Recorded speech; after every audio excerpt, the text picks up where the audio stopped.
बड़ी खबर से करते हुए उदयपुर से बड़ी खबर है। बैंक अधिकारी की गाड़ी में तोड़फोड़ की गई है। दो युवकों ने कार में रखा बैग भी पार कर लिया है। बैग में कैश के साथ साथ दस्तावेज भी रखे हुए थे। अब पुलिस मौके पर पहुंची हुई है और पूरे मामले को लेकर पुलिस जांच पड़ताल में जुटी है। तस्वीरें आपको दिखा रहे हैं, उदयपुर से तस्वीरें सामने आई हैं। बैंक अधिकारी की गाड़ी बताई जा रही है जिसमें दो युवकों ने तोड़फोड़ की। दो अलग अलग तस्वीरें इस वक्त आप देख पा रहे हैं। पहली तस्वीर सीसीटीवी फुटेज उस दौरान की जब चोर यहां पर चोरी करते हुए कैमरे में कैद हुए हैं, और इस वक्त जो तस्वीर आप देख पा रहे हैं घटना के बाद की तस्वीरें हैं। कांच तोड़कर गाड़ी में रखा हुआ बैग चोरों ने पार कर दिया। बैग में बताया जा रहा है कुछ कैश थे और इसके साथ साथ कुछ अहम दस्तावेज भी रखे हुए थे। हालांकि पुलिस अब मौके पर पहुंच चुकी है और पुलिस लगातार कोशिश कर रही है कि जल्द से जल्द चोरों का पता लगाया जा सके, जिसके बाद कैश और दस्तावेज बरामद किए जा सके। सहयोगी कमलेश हमारे साथ जुड़ चुके हैं। कमलेश, क्या कुछ अपडेट, कुछ पता चल पाया कौन थे बदमाश, क्योंकि तस्वीरें कैद हुई हैं सीसीटीवी में? जी देखिए, बिल्कुल ये उदयपुर के सूरजपोल थाना इलाके की घटना है। यहाँ पर आज दिन दहाड़े एक बैंक के बाहर एक खड़ी कार में से दो बदमाश आए और तोड़-फोड़ करके शीशा तोड़कर उसमें रखा बैग पार कर दिया। और जो बैंक का जो अधिकारी था वो बैंक के अंदर गया, तो उसके बाद जब बाहर निकला तो पता चला कि बैंक का जो कार का शीशा वो टूटा हुआ था और उसके अंदर जो बैग था वो गायब था। बताया जा रहा है कि बैग के अंदर बैंक के डॉक्यूमेंट्स थे, कुछ चाबियां थी और लैपटॉप और कुछ सामान जरूर था जो, और कुछ कैश भी था उसमें, तो वो सारा गायब था। ऐसे में जो है कि बैंक अधिकारी ने सीसीटीवी फुटेज खंगाला, जिसमें बिल्कुल साफ तौर पे दिखाई दे रहा है कि ये दोनों युवक कुछ देर यहाँ निकले और बैंक अधिकारी के अंदर जाने के बाद यहाँ रेकी की, उसके बाद जो है कि शीशा तोड़ा और बैग लेकर फरार हो गए। इसके बाद सूरजपुर थाना पुलिस को सूचना दी है, पुलिस मौके पर पहुंच गई और सीसीटीवी फुटेज के आधार पर जो है कि दोनों युवकों की लगातार जो है कि तलाश की जा रही है। जी बिल्कुल कमलेश, अब सीसीटीवी फुटेज के आधार पर पुलिस आरोपियों की तलाश में, लेकिन सवाल यह है कि दिन दहाड़े इस तरीके से चोरी की वारदात कैसे हो जाती है? पुलिस की कार्यशैली पर भी सवाल खड़े हो रहे हैं। बहुत शुक्रिया आपका इन तमाम जानकारियों के लिए। और कर लेते हैं इस बीच मिल रही एक और बड़ी खबर का। चूरू से बड़ी खबर है, विवाहिता के साथ गैंग रेप की वारदात को अंजाम दिया गया है। अपहरण करके गैंग रेप किया गया। दो लोगों ने वारदात को अंजाम दिया है। पीड़िता का अश्लील वीडियो भी बनाया गया। आरोपियों के खिलाफ मामला दर्ज किया गया है। तो पहले विवाहिता का अपहरण किया गया और इसके बाद विवाहिता के साथ गैंग रेप की वारदात को अंजाम दिया गया। बताया जा रहा है कि जब ये गैंग रेप कर रहे थे इस दौरान इन्होंने वीडियो शूट किया और अपहरण के बाद गैंग रेप कर विवाहिता को धमकी भी दी गई है। दो लोगों ने इस पूरे वारदात को अंजाम दिया है। अब विवाहिता ने इसे लेकर थाने में शिकायत दर्ज करा दी है और पुलिस आरोपियों की तलाश में है। तो पीड़िता का अश्लील वीडियो भी शूट किया गया। पीड़िता को धमकी भी दी गई वीडियो वायरल करने की, लेकिन पीड़िता ने हिम्मत दिखाते हुए थाने पहुंचकर आरोपियों के खिलाफ केस दर्ज करा दिया है। अब पुलिस पूरे मामले को लेकर छानबीन में जुटी हुई है और लगातार पुलिस की ओर से कोशिश की जा रही है आरोपियों को पकड़ने की। तो दो लोग बताए जा रहे हैं जिन्होंने ये शर्मनाक हरकत की है। विवाहिता का पहले अपहरण किया और उसके बाद गैंग रेप की वारदात को अंजाम दिया। और सहयोगी ज्यादा जानकारी के साथ जुड़ चुके हैं मनोज शर्मा। मनोज, क्या कुछ अपडेट, क्या कह रही है पुलिस पूरे मामले पर, कब तक गिरफ्तारी करेगी? जी बिल्कुल, मैं बताना चाहूंगा कि 25 साल की जो विवाहिता है उसके साथ गैंग रेप की जो वारदात है वो सामने आई है। जो विवाहिता है उसको कार में अगवा कर और फिर इस वारदात को अंजाम दिया गया। रतन नगर की ये विवाहिता है जिसका अश्लील वीडियो भी बनाया गया और जो पुलिस है उसके द्वारा जो मुख्य आरोपी अजीज और लियाकत है और साथ में ही जो सह आरोपी आमीन खां है उनके खिलाफ मुकदमा दर्ज किया गया है। जो आमीन खां है उसके द्वारा जो अश्लील वीडियो है उसको वायरल करना और साथ ही उसको जो पीड़िता है उस पीड़िता को उस अश्लील वीडियो के बल पे और ब्लैकमेल करने का जो आरोप है वो आमीन खां पे लगा है। महिला थाने में आईपीसी की संगीन धाराओं में जो मुकदमा दर्ज हो चुका है और पुलिस के द्वारा अब जो पीड़िता है उसका मेडिकल करवाया जा रहा है। जी ठीक है मनोज, बहुत शुक्रिया आपका इन तमाम जानकारियों के लिए। और प्रदेश में अलग अलग जगहों पर लगातार प्रदर्शन का दौर जारी है। अलग अलग 3 तस्वीरें आपको दिखाएंगे किस कदर प्रदेश भर में अलग अलग मांगों को लेकर प्रदर्शन किया गया। ये 3 तस्वीरें आप देख पा रहे हैं, झुंझुनू, भीनमाल और मालपुरा की ये तस्वीरें इस वक्त आप देख रहे हैं। झुंझुनू में गुढ़ा गौडजी को नीमका थाना जिले में जोड़ने का विरोध किया जा रहा है। भीनमाल को जिला बनाने की मांग को लेकर आंदोलन जारी है। तो वहीं तीसरी तस्वीर टोंक के मालपुरा से है, जहां पर सांसद सुखबीर सिंह जैनपुरिया के खिलाफ जमकर नारेबाजी हुई। मालपुरा को जिला बनाने के लिए लोग प्रदर्शन कर रहे हैं।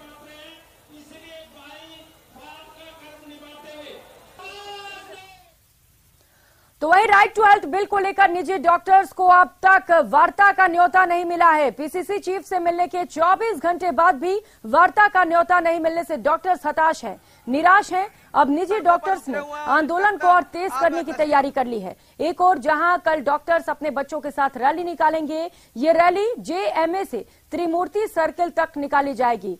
तो वहीं 4 अप्रैल को फिर से बड़े प्रदर्शन की तैयारी है। दावा किया जा रहा है कि 4 अप्रैल को महारैली 27 मार्च वाली रैली से भी ज्यादा बड़ी होगी।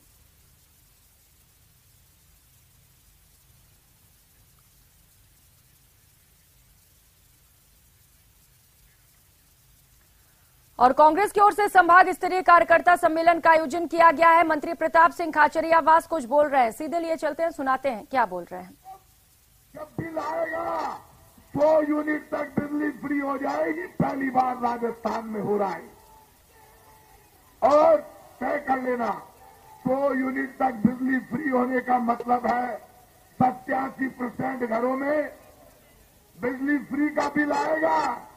मेरे से आज बीजेपी के लोगों ने कहा फ्री तू काई हो जाएगी, मैं सारी चिमनी चिपजावली देख लीजिए, तू आज हमारी गारंटी। और मैं आज आपसे कह रहा हूं, जनता तैयार बैठी है वोट देने को। हमारे साथ दिक्कत एक हो गई, हमें राहुल गांधी पर हमले के बाद बीजेपी वालों को निपटाना है, एक दूसरे को निपटाने का काम नहीं करना है, ये तय कर लेना आप सब लोग। यदि हम गारंटी से कह रहा हूं, कांग्रेस का कार्यकर्ता खड़ा हो गया, कांग्रेस के नेता खड़े हो गए और भिड़ गए, आपकी एक लाठी बीजेपी की 100 लाठी पर भारी पड़ेगी, मैं गारंटी से कह रहा हूं। आप बीजेपी वालों में दम नहीं है, बीजेपी वाले काम में लग गए। कल पूरा गहलोत साहब जान लगा दी बीजेपी के लोगों ने। रंधावा साहब, कल रामनवमी थी परसों, और रामनवमी के दिन आरएसएस कार्यालय, बीजेपी कार्यालय में बैठकर तय हुआ कि ये जो इनका बजट है, राहुल गांधी का मुद्दा है, अडानी का घोटाला है, इनसे ध्यान हटाने के लिए राजस्थान में वैसे तो पार पड़ेगी नहीं, तो दंगे करा दो। बीजेपी कार्यालय में बैठकर रणनीति बनी, लेकिन बीजेपी वाले तब घर में घुस गए जब राम की पूजा करने के लिए कांग्रेस का कार्यकर्ता आगे खड़ा था, इसलिए बीजेपी बिल में घुस गई।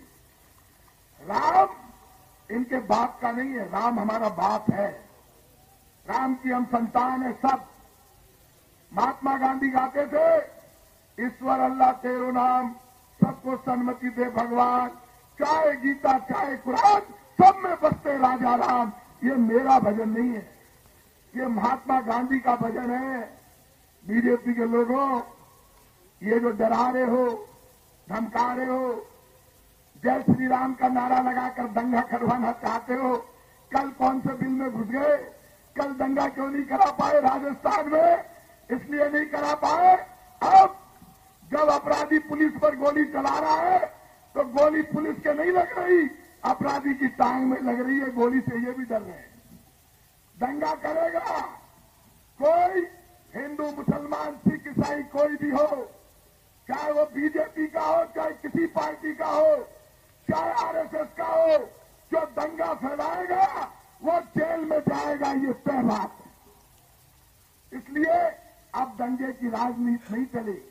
आपने शुरुआत कर दी, आपने हमारे सबसे बड़े नेता को बेवजह सदस्यता खत्म कर दी, कह रहे बंगला खाली कर दो, अरे देश खाली कराओ ला गई, चाहो कहीं हो, देश को गांव गांव खाली कराओ ला। इस देश का हर नौजवान राहुल गांधी है, और हर इस देश की मां बहन बेटी राहुल गांधी की मां बहन बेटी है। आप कैसे खाली कराओगे देश को? आप डराना चाहते हो। ये राजस्थान की धरती है, ये महाराणा प्रताप, पन्नाधार, महाराजा सूरजमल की धरती है। और ये जयपुर सांगानेर में बैठे हो, ये सांगा बाबा की धरती है। और जयपुर ठाकुर गोविंद देव जी की धरती है।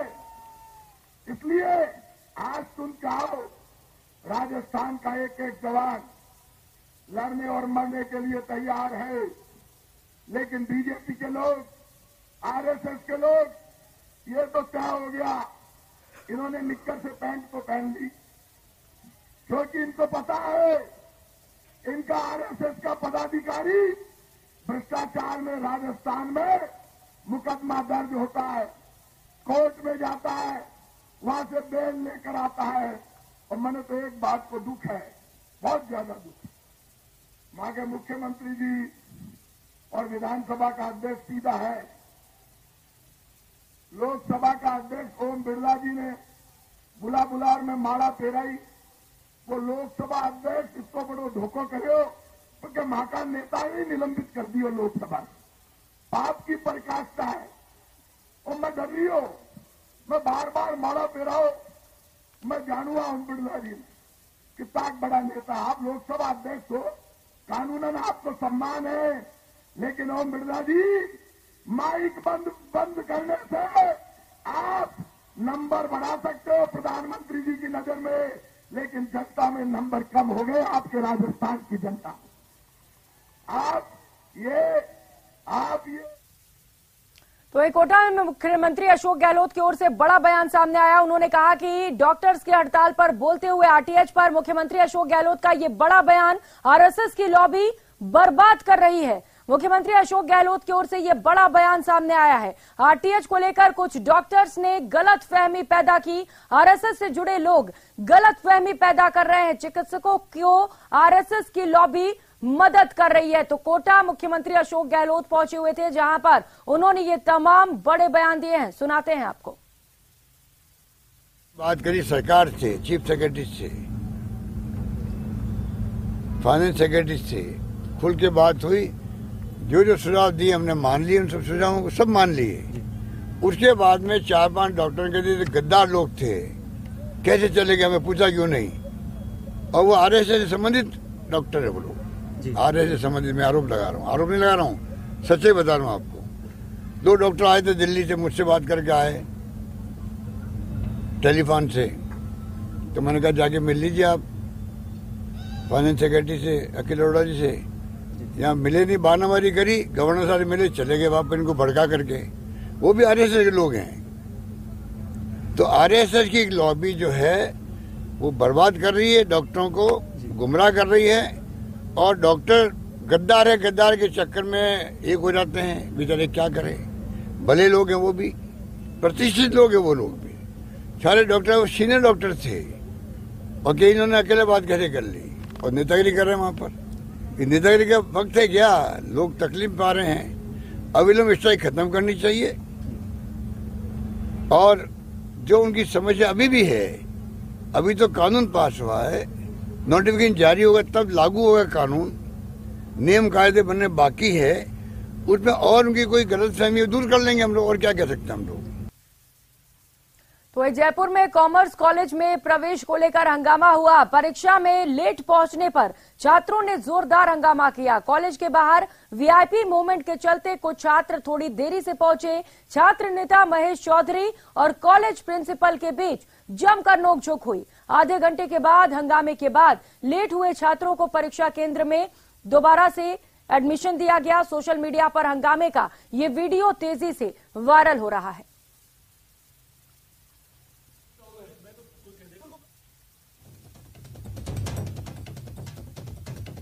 तो बताया जा रहा है कि वीआईपी मूवमेंट के चलते कुछ छात्र परीक्षा में लेट पहुंचे थे, लेकिन उन्हें एडमिशन नहीं दिया जा रहा था, परीक्षा में एंट्री नहीं दी जा रही थी, और इसी को लेकर यहां पर जमकर हंगामा हुआ, जिसकी तस्वीरें इस वक्त आप देख पा रहे हैं। अध्यक्ष यहां पर प्राचार्य से भिड़ते हुए भी नजर आए, जमकर नोकझोंक हुई, लेकिन आधे घंटे की मशक्कत के बाद आखिरकार छात्रों को परीक्षा में बैठने के लिए अनुमति दी गई।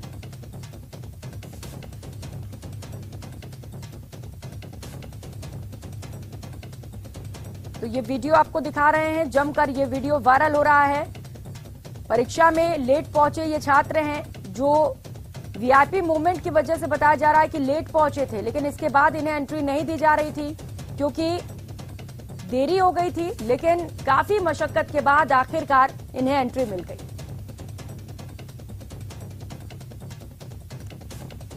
तो वहीं जयपुर में Rukmani Birla modern high school के बाहर धरना लगातार जारी है। अभिभावकों ने फीस में इजाफे का जमकर विरोध किया। फीस में हुए इजाफे को लेकर धरना दिया जा रहा है। स्कूल के बाहर सैकड़ों की संख्या में अभिभावक पहुंचे। स्कूल में 27% तक फीस में इजाफा किया गया है।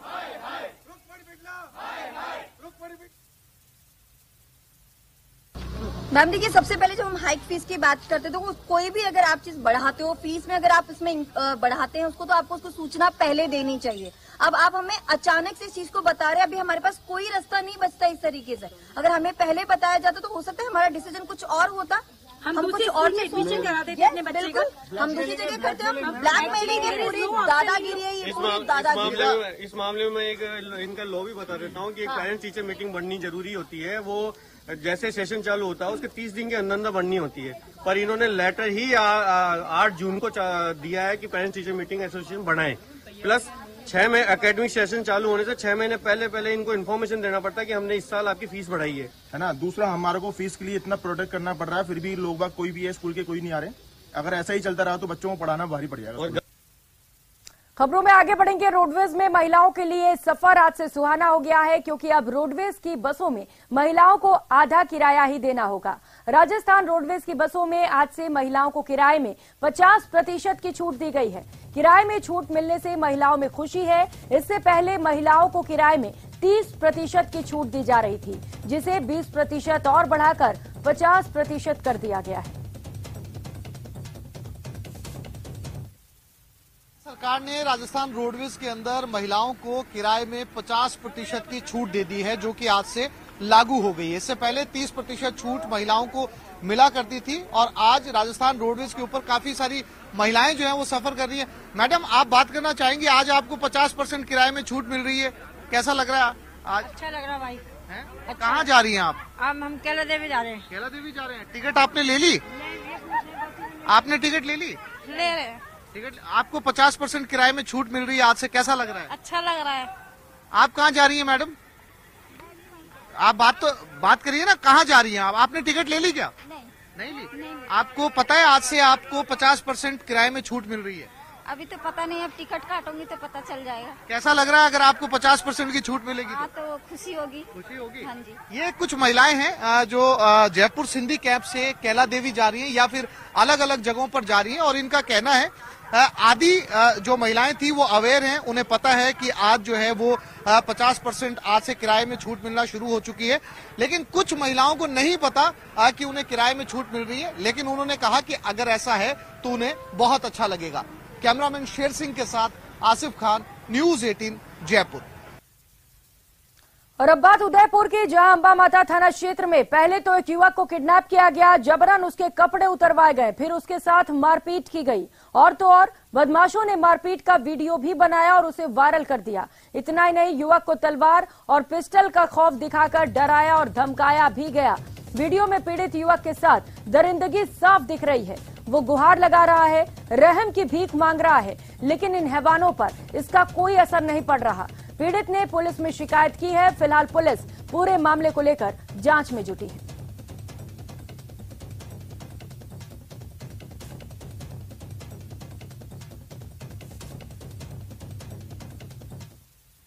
और खबर भीलवाड़ा जिले से है, जहां चिकित्सा कर्मी का रिटायरमेंट का कार्यक्रम लोगों के लिए चर्चा का विषय बना हुआ है। दरअसल जिले के चिकित्सा कर्मी शांता देवी की इच्छा थी कि वो अपने रिटायरमेंट के कार्यक्रम में हेलीकॉप्टर में बैठकर पहुंचे, और जिसके लिए उनके भतीजे ने उनकी इस इच्छा को पूरा भी किया। ये रिपोर्ट देखिए।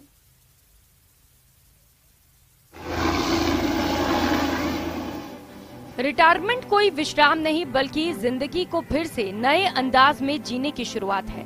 भीलवाड़ा में एक चिकित्सा कर्मी ने अपने रिटायरमेंट को इसी फिलॉसफी के साथ शानदार अंदाज में सेलिब्रेट किया। चिकित्सा कर्मी शांता देवी की इच्छा थी कि वो अपने रिटायरमेंट के बाद हेलीकॉप्टर में सवार होकर गांव पहुंचे, और उनके इस इच्छा को पूरा किया उनके भतीजे शुभम जिनगर ने। सर मेरे को बहुत खुशी हुई कि इन्होंने मेरे को चुना है और ये हेलीकॉप्टर का जिम्मा मेरे को दिया है। मैं बहुत खुश हुआ और इनकी ये सेवा करके मैं बहुत लाभान्वित हुआ और मुझे गर्व हो रहा है कि और भी आने वाले प्रोग्राम में मेरे को ये इसी तरह से सहभागी बनाते रहे और सभी कार्यक्रम को मैं इनके सहयोग से करता रहूं मैं अपने सहयोग। सर इन्होंने मेरे को 2 महीने पहले सूचित किया था और कहा था कि अपनी ये इच्छा है तो आपको पूरी करना है, तो मैंने उसके लिए प्रयास किया। मैंने बहुत जनों से बात करी, नंबर लिए, फिर मैं जाके मिला, लोगों से मिला कैसे क्या होता है, उसके बावजूद फिर मैंने ये किया। सर तेज गड़गड़ाहट के साथ जब हेलीकॉप्टर गांव में उतरा तो गांव वाले हैरान रह गए।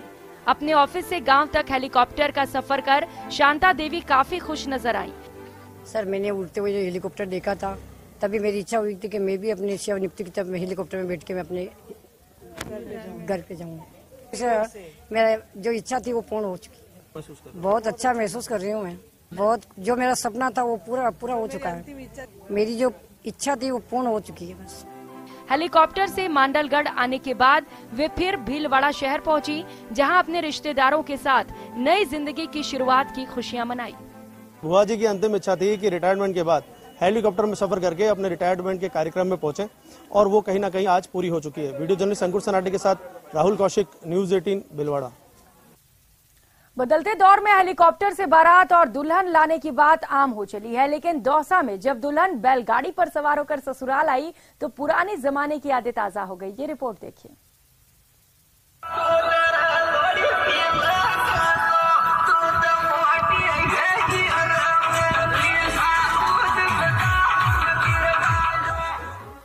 बदलते दौर में हेलीकॉप्टर से बारात और दुल्हन लाने की खबरें बहुत आ रही हैं, लेकिन दौसा में जब दुल्हन बैलगाड़ी पर सवार होकर ससुराल आई तो पुराने जमाने की यादें ताजा हो गईं।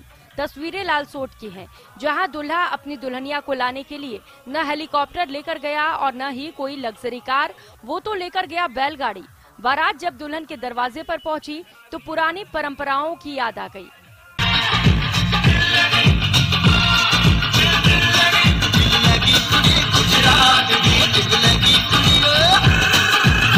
इतना ही नहीं, विवाह संपन्न होने के बाद दिलवाला दूल्हा अपनी दुल्हन को उसी बैलगाड़ी में बिठाकर अपने घर ले गया। बहुत अच्छा लगा मेरे, क्योंकि पहले मेरे दादा की इच्छा थी कि गाड़ी में बारात बैलगाड़ी से जाए, क्योंकि बहुत सारे लोग ओडी में जाते, BMW में जाते, करोड़ों गाड़ियों में जाते हैं। लोग पशुधन को मतलब पीछे वो करते जाते हैं, इसलिए इच्छा थी, मेरी भी इच्छा थी, दादा की भी इच्छा थी, पापा की भी इच्छा थी, इसलिए बैलगाड़ी को ज्यादा पसंद किया। मेरे को अच्छा लगा कि बैलगाड़ी में बारात आई। पहले बैलगाड़ी में बारात आती थी, अच्छा लगता था। दूल्हे के पिता प्रहलाद मीणा अहमदाबाद में बिजनेस करते हैं, जिससे लोगों की उम्मीद थी कि दूल्हा बड़ी गाड़ी में आएगा, लेकिन प्रहलाद मीणा ने अपने बेटे विनोद की बारात बैलगाड़ी, ऊंट और घोड़ों पर निकाली। ये शादी आसपास के इलाकों में चर्चा का विषय बनी हुई है। आजकल के जो नौजवान हैं उनको ये दिखाना चाहता था कि पुरानी जो हमारी संस्कृति थी वो काफी बेहतर थी और काफी बढ़िया थी। तो कल लोगों ने देखा, और मैं मानता हूं कि हमारे इधर पूर्वी राजस्थान के अंदर लोग हेलीकॉप्टरों में, गाड़ियों में, इनमें बहुत सारे खर्चे करते हैं। उसकी करता पशुधन पाले, और पशुधन पाल करके जो हमारी पुरानी संस्कृति थी उसमें लोग फ्रस्ट्रेट नहीं रहते थे और बड़े आराम से जिंदगी निकालते थे। तो मैं ये लोगों को संदेश देना चाहता था, नौजवानों को, कि हम पशुधन से प्रेम करें और हमारी जो पुरानी संस्कृति है उसको चालू करें, इसलिए मैंने ये प्रयास किया है। जहां चमक धमक से दूर पारंपरिक अंदाज में ऊंट और बैलगाड़ियों पर बारात निकली।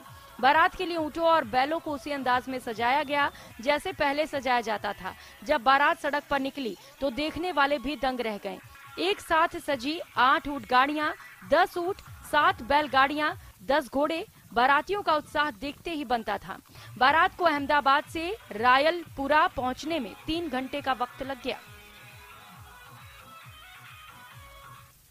और रुक लेते हैं इस बीच मिल रही बड़ी खबर का। सीकर से बड़ी खबर है, दुष्कर्म के आरोपी को सजा सुनाई गई है। पॉक्सो कोर्ट ने आरोपी को सजा सुनाई। आरोपी को 4 साल की सजा सुनाई गई है। 2019 में नाबालिग के साथ दुष्कर्म की वारदात को अंजाम दिया गया था। नाबालिग के साथ दुष्कर्म के बाद आज आरोपी को सजा सुनाई गई। पॉक्सो कोर्ट क्रम संख्या 2 ने ये फैसला लिया है। आरोपी को 4 साल की सजा सुनाई गई है। 2019 में नाबालिग के साथ दुष्कर्म किया गया था।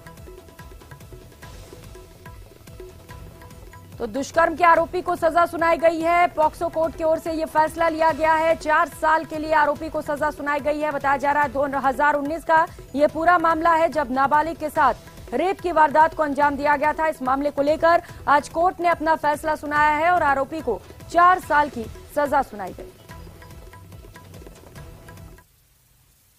इस बुलेटिन में फिलहाल इतना ही। खबरों का सिलसिला जारी है, आप देखते रहिए न्यूज़ 18।